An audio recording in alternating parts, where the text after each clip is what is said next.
I think the word success is something that's defined differently by everyone. To me, it means the ability to achieve what you want in life on your terms and to be prosperous from that. For me, my gift to the world is the ability to hypnotize, my ability to spread the word about hypnosis, about the power of the subconscious mind, and because of my passion in that, in getting out products about that, in writing books about that, etc., I have been able to become prosperous, become wealthy. So a lot of people define success as just being rich or just having things or just being able to do what you want, but I believe success goes more deeply than that. I believe that success comes from reaching in your heart, bringing out what you have within you, sharing it with the world, helping people benefit from that, and the rewards, the money, that's just a byproduct of you bringing things into the world, of you sharing your wealth with the world. When you do that, when you reach within, when you believe in yourself, when you share what you have with the world, then you're able to benefit from it because people see that, they benefit from it, they pay you for it, etc. So you get rewards from that. So my advice to anyone who wants to be successful would be don't go after money. If you go into anything just for money, well, what you're going to find is that it's a very shallow existence. It's a very hollow victory. It's something that really doesn't lead to much. If you go into something because you believe in it, because it's helped you, or you believe it would help other people, or both, better yet, then what you're going to find is that you're excited about it. Work doesn't seem like work. It just seems like fun. It just seems like giving back. Work seems like something you do because you enjoy it. Work becomes kind of like play, kind of like fun. And you're able to help a lot of people, and it shows. When you're passionate about something, it shows. When you believe in something, it shows. If you're just going through the motions to check something off, to get something done, well, that's going to show also. And it's going to look like a person doing things just to get money. And the victory, when you get there, which the victory will be defined perhaps as having money, isn't really going to be what you thought it would be, because it's not going to fulfill you. It's not going to be an example of you reaching the pinnacle of your achievement in sharing what's within you. It's just going to be you having gone after money. So I define success as the culmination, the end result of reaching in within you, finding out what it is that you have to share with the world, whatever that may be.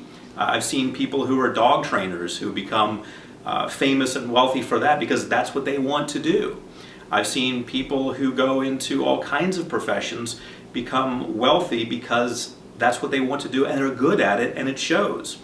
And so it's the end result of that, of reaching within, sharing with the world, helping a lot of people. That's how I define success.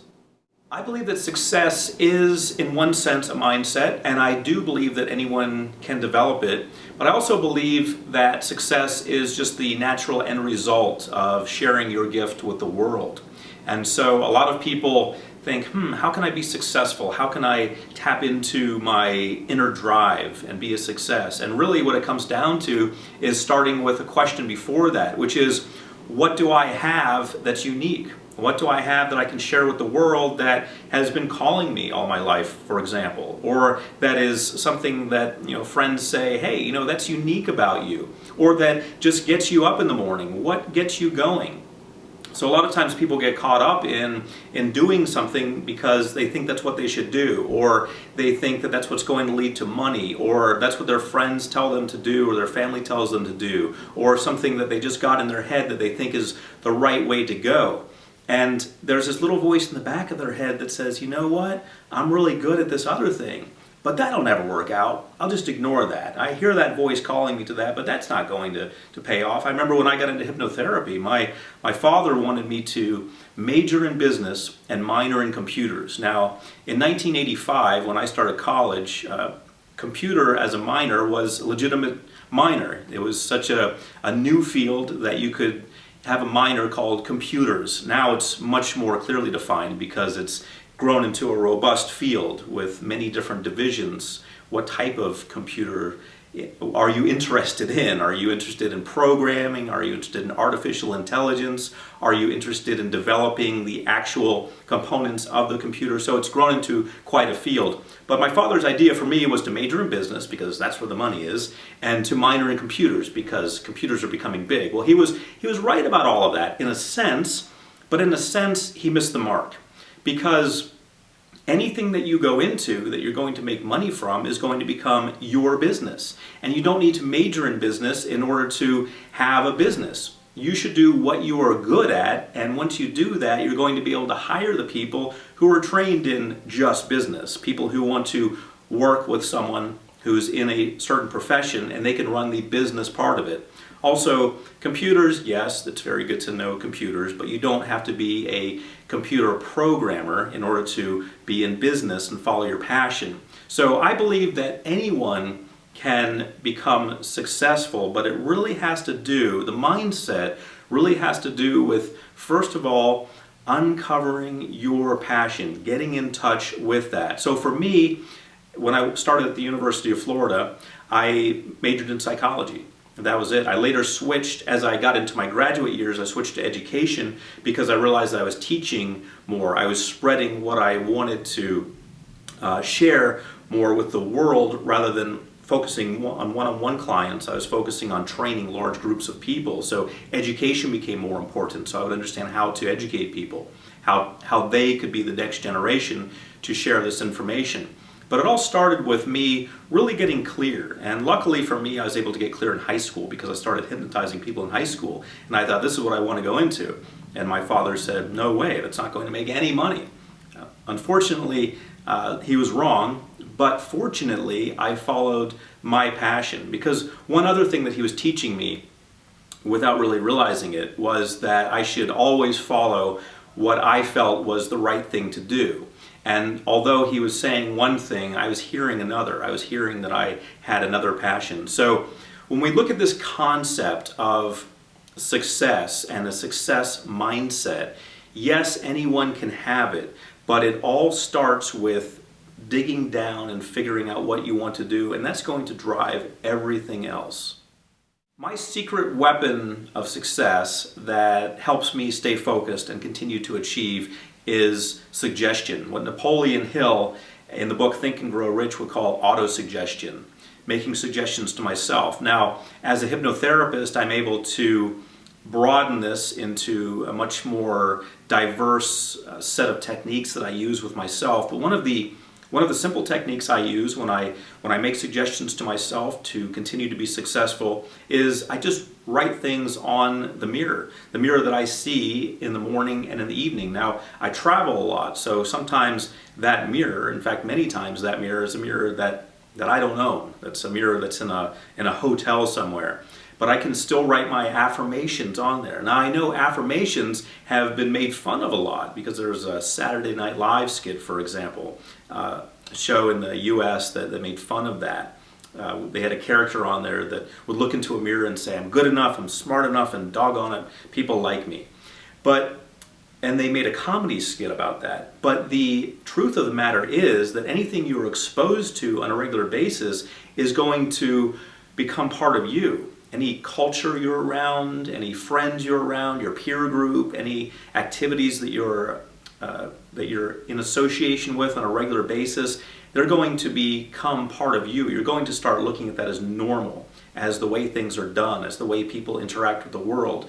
So it's the same thing with words. If you expose yourself to words on a regular basis, they're going to become part of you. So what I like to do is take a Sharpie, just a dry erase marker, and write on a mirror. Now you may think, wait a minute, it's a permanent marker, I'm writing on a mirror that's not even mine. Well, as it turns out, if you use one of those green scrubby pads, don't use any abrasives, just use water and the green scrubby pad, you can use it as an eraser. So you can write on that mirror your affirmations and take one of those green scrubby pads and wipe them right off. It won't leave any residue at all. So, and it won't scratch the mirror. So what I like to do is write my 3 things I'm working on, and I always write them in the present tense as if I've already achieved them. So whatever it is, I write it as if it's already happened.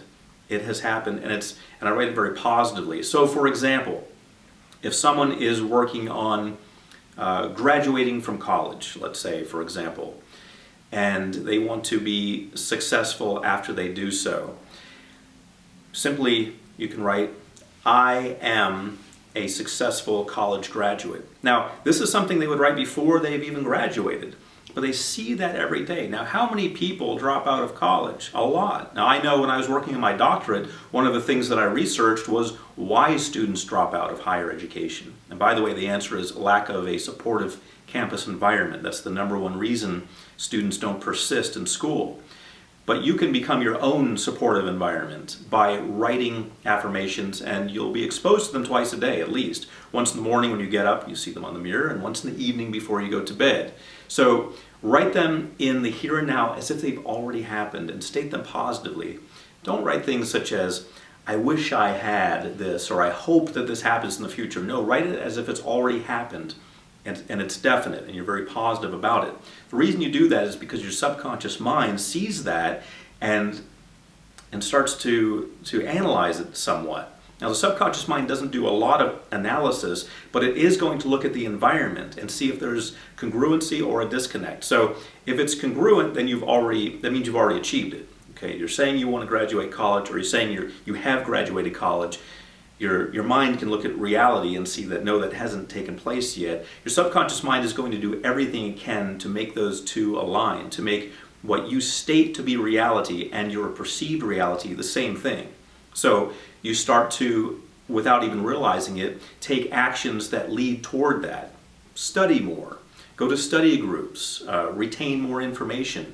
Your subconscious mind starts to look for ways and opportunities that you can act on that will make that part of your reality. So one of my secret weapons is just affirmations. I also use hypnosis. I use hypnosis recordings, my own usually, because I know what's on them, and I program myself for success. And if I want to work on something, I listen to a topic-specific recording. For example, if I want to work on more motivation, I'll just listen to my motivation recording for 3 weeks in a row every night as I go to sleep. So another part of my arsenal, my secret weapons, will be hypnosis recordings. You can make your own or get somebody else's, but as long as you're being exposed to it on a regular basis, and also the auto-suggestion while you're awake, you're looking at it, you're hearing it in your mind. Also get the kinesthetic sense involved when you write it on the mirror. So you involve the visual sense when you see it, the kinesthetic sense when you initially write it, and the auditory sense because you repeat it in your mind. So you're drastically increasing your chances of success when you come at yourself with those 3 modalities: auditory, visual, and kinesthetic. So that's what I do. To find out more about me, just visit my website, stevegjones.com, and I've got something special for you there. If you go to the website and just put in your email address, I'm going to send you a recording, a hypnosis recording that's going to help program your inner millionaire. And what I mean by that is that part of you that has passion about something. I'm going to program that part to come out, to share your wealth of information with the world and to prosper from that to the point of being wealthy. So just visit stevegjones.com and you can learn more about me. I've got my bio there and some videos there. You can learn more about me and about hypnosis, and also sign up for the free download.